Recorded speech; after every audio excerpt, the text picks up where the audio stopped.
JEE advance previous year questions. तो ये हमारा टॉपिक 3 था, कार्बिलमिन रिएक्शन। पिछली वीडियो में हमने मैकेनिज्म देखा। आज हम इस वीडियो में 3 क्वेश्चन करेंगे, क्वेश्चन नंबर 7, 8 और 9। जनरली जो अब डायरेक्ट क्वेश्चन है वो बहुत पहले आते थे, 2006 या उसके पहले क्वेश्चंस आए हैं जो हम लोग देखेंगे।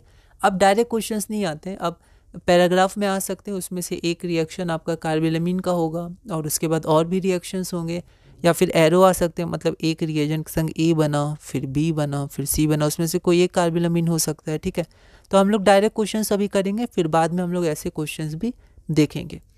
तो ये जो क्वेश्चन है वो जेई एडवांस। अब जैसे उस समय AIEEE और IIT जेई होता था, मेंस और एडवांस नहीं होता था, फिर मैंने यहाँ एडवांस लिख दिया, मतलब IIT जेई लेवल के क्वेश्चन में उस समय ये क्वेश्चन आया था।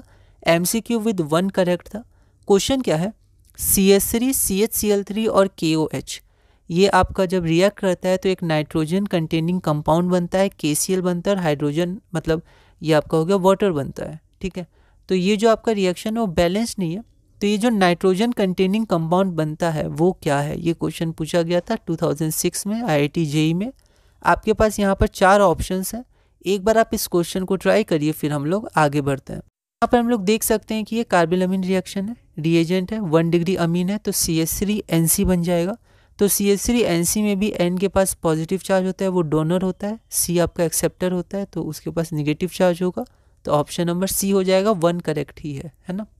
तो देखते हैं हम लोग RNH2, ये जनरल रिएक्शन है, यहाँ R की वैल्यू क्वेश्चन के अनुसार CH3 है, तो RNH2 plus CHCl3 plus KOH carbylamine reaction. तो यहाँ पर आपका आइसोसाइनेट हो गया, अनबैलेंस्ड है, पर आप बैलेंस पे भी याद रखिएगा, चाहे वो हॉफमैन रिएक्शन हो या फिर आपका कार्बिलमिन हो या और भी रिएक्शंस हो। ठीक है, क्योंकि कभी कभी स्टोइचियोमेट्री से भी क्वेश्चंस आते हैं।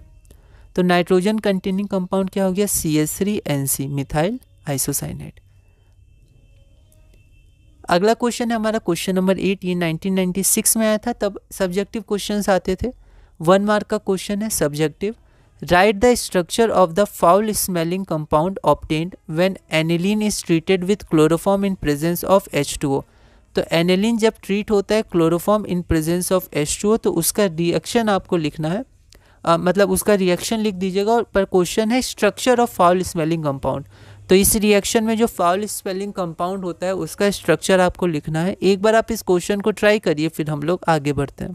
तो यहाँ पर हम लोग देखें तो हमारे पास ये एनिलीन है, कार्बिलमिन का आपका रिएजेंट है। ठीक है, तो आप इसको बैलेंस करना है, आपको लिखना है, तो आप बैलेंस कर दीजिएगा 3 3 3, और क्या बनेगा, तो फिनाइल आइसोसाइनेट बनेगा। और ये फिनाइल आइसोसाइनेट का स्ट्रक्चर है, ठीक है, NC, और ये आपका फाउल स्मेलिंग होता है। आइसोसाइनेट का कैरेक्टरिस्टिक होता है फाउल स्मेलिंग है, उसी से पता चलता है कि आइसोसाइनेट का फॉर्मेशन हो चुका है, क्योंकि हम लोग ऑब्जर्व करते हैं प्रैक्टिकल, जब ऑर्गेनिक केमिस्ट्री हम लोग करते हैं। तो क्वेश्चन नंबर 9 हमारा क्या है, give a chemical test and reagents, मतलब केमिकल टेस्ट भी बताना है, उसका रिएजेंट भी बताना है, to distinguish ethylamine and di ethyl अमीन।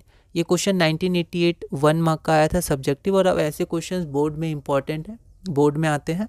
तो एक बार आप इस क्वेश्चन को ट्राई करिए, फिर हम लोग आगे बढ़ते हैं। तो यहाँ पर जो कार्बिलमिन रिएक्शन होता है वो एक टेस्ट भी है 1 डिग्री अमीन्स के लिए। वो 1 डिग्री अमीन को सेपरेट करता है 2 डिग्री और 3 डिग्री से। तो अगर हम लोग यहाँ पर देखें तो इथाइल अमीन क्या है, 1 डिग्री अमीन है, और डाई इथाइल अमीन N के संग 2 कार्बन है, तो 2 डिग्री अमीन है।